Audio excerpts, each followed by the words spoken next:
In the small town of Haverford, West Wales, an unsettling story began to unfold in the 1960s. Identical twins, June and Jennifer Gibbons, were born on April 11, 1963. To parents Gloria and Aubrey, who had emigrated from the Caribbean. They were the only black family in their community, and this made the twins stand out from an early age. But it wasn't just their skin color that made them different. From the outside, they appeared to be like any other children. But from a very early age, June and Jennifer were anything but ordinary. As they grew, the Gibbons twins became almost inseparable, literally and figuratively. They developed their own secret language, an unintelligible code that even their parents couldn't understand. And, more disturbingly, they refused to speak to anyone else. Not their parents, not their teachers, not even their siblings. To the outside world, they were simply silent. Teachers grew concerned as the twins started school. They didn't interact with their classmates and avoided eye contact with everyone. Their teachers described them as distant, like they were living in their own little world. But what no one realized at the time was just how deep and strange their connection really was. Their bond was so powerful that it came at a cost their ability to communicate with the world. It was as though they were trapped in their own private universe, where only the two of them existed. The isolation wasn't just psychological. It was also physical. As the only black children in their school, June and Jennifer faced racism and bullying from their peers. This further pushed them into their shared silence. Their parents, Gloria and Aubrey, tried to help, but even they couldn't reach their daughters. June and Jennifer's refusal to speak to others was not an act of rebellion or defiance. It was something much deeper. Behind their silence was an intense, almost telepathic relationship, one that would eventually turn toxic. By the time they reached adolescence, the twins were entirely isolated, withdrawn from the world, and fully dependent on one another. Their communication was rapid, almost telepathic. In public, they were statues, silent and still. Behind closed doors, the relationship became more bizarre, filled with tension, rivalry, and deep emotional dependence. The only outlet for their thoughts and emotions came through their writing. The twins kept detailed journals, wrote poems, and even collaborated on novels. In these writings, they expressed their inner turmoil, their obsession with each other, and their longing for individuality, yet they could never seem to break free from one another. Their novels, though fictional, were often dark and disturbing. In one of Jennifer's stories, she writes about a boy who is seduced by his teacher and descends into madness. The themes of isolation, control, and obsession mirrored their real-life relationship. But the more they wrote, the more they spiraled into their own destructive dynamic. June and Jennifer grew jealous of each other, envious of the other's talent and attention. And yet, despite this, they couldn't function apart. As their isolation grew, so did their rebellious streak.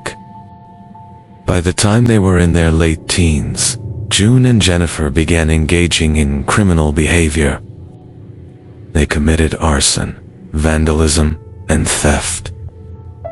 Their crimes were not born from a desire for material gain, but from what seemed to be a desperate need to be noticed, a need for the world to acknowledge their existence. In 1981, their crime spree culminated in them setting fire to a tractor store, which caused over £200,000 worth of damage. When they were caught, the twins were sentenced not to prison, but to Broadmoor Hospital, a high-security psychiatric institution known for housing some of the country's most dangerous criminals. Here, they were diagnosed with psychopathic personality disorder. But even in this new, highly controlled environment, their behavior became more erratic, more unpredictable. For over a decade, June and Jennifer languished at Broadmoor, their mental states deteriorating. The bond that once defined them had now trapped them. They couldn't live without each other, but they couldn't live with each other either. Their relationship, once symbiotic, had become toxic. Despite the psychiatric care and treatment, the doctors at Broadmoor were unable to break the twins' strange and obsessive connection. Their journals during this time revealed dark, violent thoughts. They wrote about their frustrations, their hatred for one another, and their belief that only one of them could survive. Jennifer wrote in one of her final diary entries, "We have become fatal enemies in each other's eyes." Then, in March of 1993, something shocking happened. After years of therapy, it was decided that the twins would be transferred to a lower security facility. But just before the move, Jennifer made an eerie proclamation. She told her sister, "I'm going to die. We've decided." The day of the transfer came. During the car ride to their new hospital, Jennifer Gibbons became lethargic.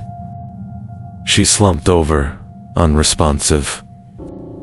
By the time they reached the facility, Jennifer was dead. She was just 29 years old. The cause of death? Acute myocarditis, a sudden inflammation of the heart, with no obvious cause. There was no drug overdose, no physical trauma. The doctors were baffled. How could a seemingly healthy young woman just die like that? June later admitted that she and Jennifer had made an unspoken agreement. One of them had to die for the other to live freely. And it seemed that Jennifer had fulfilled that pact.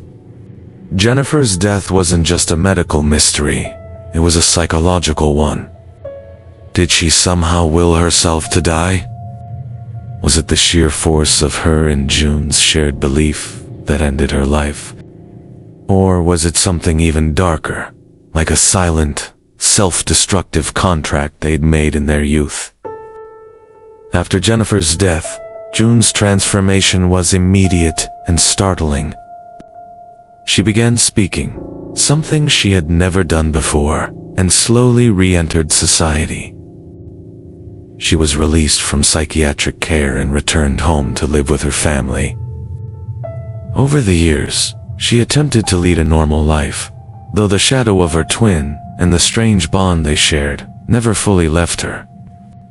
June now lives a quiet, solitary life. She rarely speaks about her sister or the pact they made, but the questions surrounding Jennifer's death still haunt this story. Were they cursed by their bond? Did their obsessive connections somehow lead to Jennifer's mysterious death? Or was it something darker, a final act of control, a psychological death wish manifested by years of repression and silence? Even now, the story of the silent twins remains a chilling and perplexing case. Their lives were defined by their strange and unbreakable pact, a connection so deep that it blurred the lines between individuality, dependence, and obsession.